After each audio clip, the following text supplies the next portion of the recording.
What's going on, everyone? Alex Miller from the Eagle here, joined by Robert Cessna and Travis Brown, breaking down Texas A&M's 23-21 win over the Arkansas Razorbacks in the Southwest Classic. This video, of course, brought to you by the Ranch Harley-Davidson in College Station. If we know anything about these games, guys, it always seems to be bonkers. And, I mean, this might have been the nuttiest one of all. What did you make of it, Cease? Come on, that fumble returns. How can you not talk about that? And then the boink off the goalpost. I mean, those two plays alone. And I'm for moving the game from here, going back to home and home, so to speak. But you can't beat the drama we've seen in the Southwest Classic when these kind of games. And what I liked about this was a full house. And I know it was only like 69,000, but it was a full house. Yeah, I mean, I've never seen a ball land on top of the upright and then bounce out. It was just nuts. The play, the fumble recovery play, return play, where they said it was like backyard football. It's exactly what it was like. Damani Richardson saying he was gonna go over there and he was gonna give me the ball, and if he didn't give him the ball, he was just gonna take it anyway. It's crazy, but that's the thing that, like C said, you love about this matchup and you love about this game, that it's always going to be close. It's always going to come down the wire, and there's always going to be some kind of ridiculous play that makes it memorable. Like C said, I'm going to miss it when it leaves AT&T Stadium, because I think that plays a little bit of a part in it. You know, through the first 15 minutes, though, it really looked like it was about to not be a game. Arkansas, of course, raced out to a 14-0 lead, and I mean, we've talked at length about A&M's struggles on offense early this season, and I mean, everything was failing for the Aggies early on.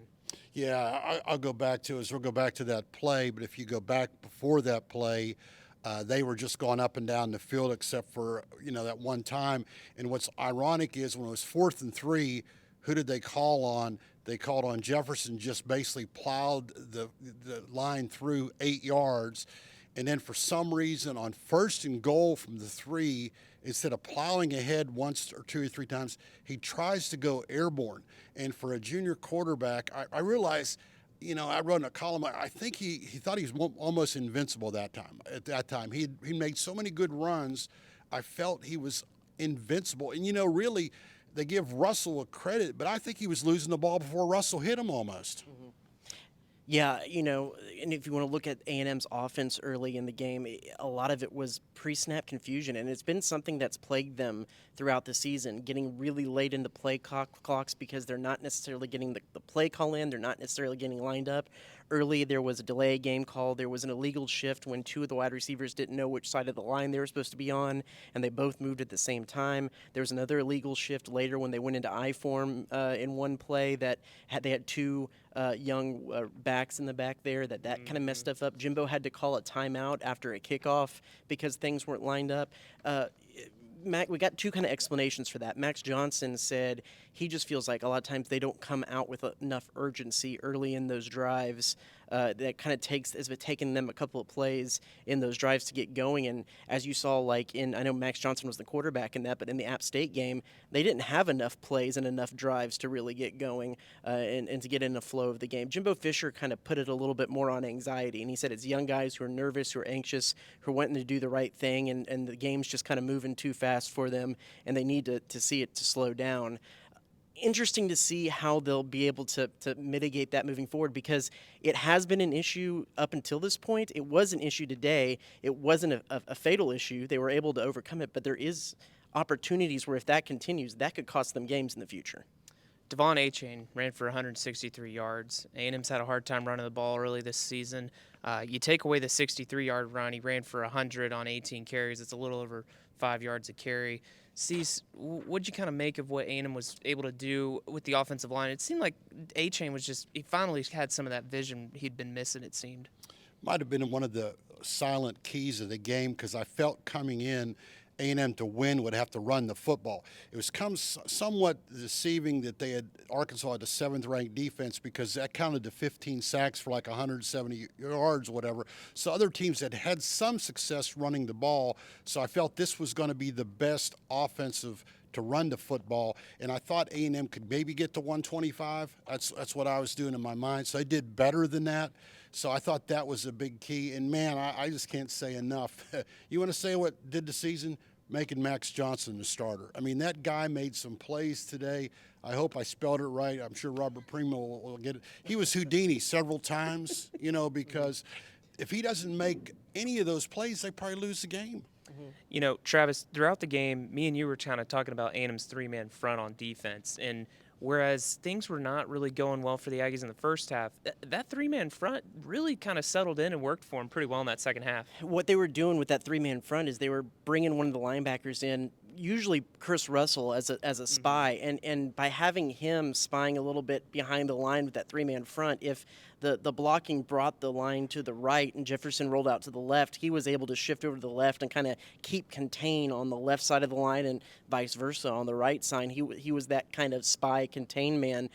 It worked. There was especially one play where where Chris Russell was able to get a lot of pressure there early in the third quarter, coming in on the spy, reading the play for a tackle for loss, and I think they were able to contain his running and getting outside with that three-man front plus the spy. The thing that still concerns me a little bit is their ability to stop short yardage runs up the middle. As he mentioned on that fourth down play, if KJ Jefferson would have continued to run the ball strong through the middle, I don't think A&M wins this game. Well, we'd be remiss not to mention how Anais Smith left the game and kind of uncertain where he's headed. Of course, he got rolled up there on that run play, went down on that right leg, hobbled off the field, couldn't put any weight on it. We saw him on the sideline with crutches and with a boot on his right leg. Jimbo Fisher didn't have any status update on him after the game, but Cease, it looked like it was a pretty bad injury. How costly would it be if Anais, is out for a substantial amount of time?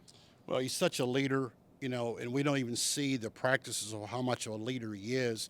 I always hate to speculate on that because we don't know. It didn't look good, and when you consider he was getting double coverage, which opened up things. They should have had like a 60, 80-yard touchdown pass. One time Moose Muhammad was open. That should have been a play.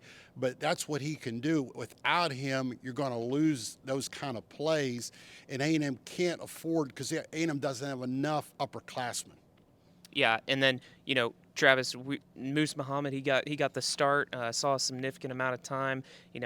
We'll see what happens with Anais Smith, but, if the Aggies have to go next man up, Moose is probably going to have to get his game going a little better after, kind of some head-scratching plays tonight. Yeah, he ultimately got replaced by Chris Marshall and then Chase Lane, who had gotten a majority of the reps coming into this game late, because on that one drive, just two plays separated, he was wide open for a touchdown pass, and it wasn't really a matter of Max Johnson overthrowing him. He led up and tried to jump for a ball that if he would have kept running, he would have just run right under for the touchdown. And then I believe 2 plays later, a block in the back penalty on one of those Houdini runs by Max Johnson negated most of that run, and then he was done for the day.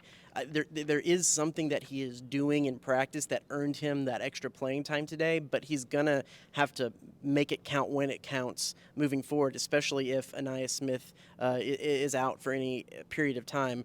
It was interesting that ESPN did catch a glimpse of him and his dad in a real emotional moment on the sidelines. Anais, that is, after that injury. Again, we don't know what that means, but it would be a pretty big blow if they weren't able to have him moving forward.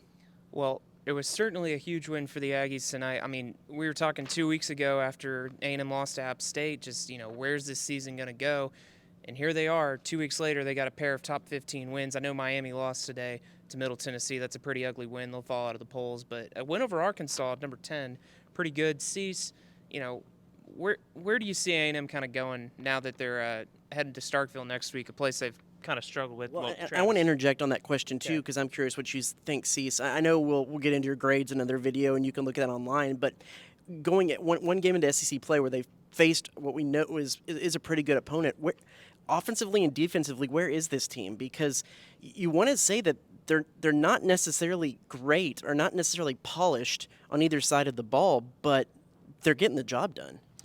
I just think this is an amazing game, and the fact is I can't remember an A&M team that made more mistakes in a big game yet won and be so young against a veteran team. I put my column about that. I was amazed that they won the game because there's about 5, 6 plays. If they don't make, they lose. But they won. And somebody asked Jimbo the question, and I agree with Jimbo 100%. This is a great game for them to learn because they won. They made all these mistakes, and they're young and won. And they'll learn from that because they'll get better. That Green kid will get better. The line, after being crappy at first, really did well. I sat there and go, this Russian 3 ain't going to work. What's Durkin doing? But that was the right call. So once again, is like a lot of things. I think this is a huge step forward for them today. All right, well, that's going to do it. Be sure to check theeagle.com for all of our coverage from A&M's win over Arkansas here at AT&T Stadium. For Robert Sesson and Travis Brown, I'm Alex Miller. We'll see you next time. All right.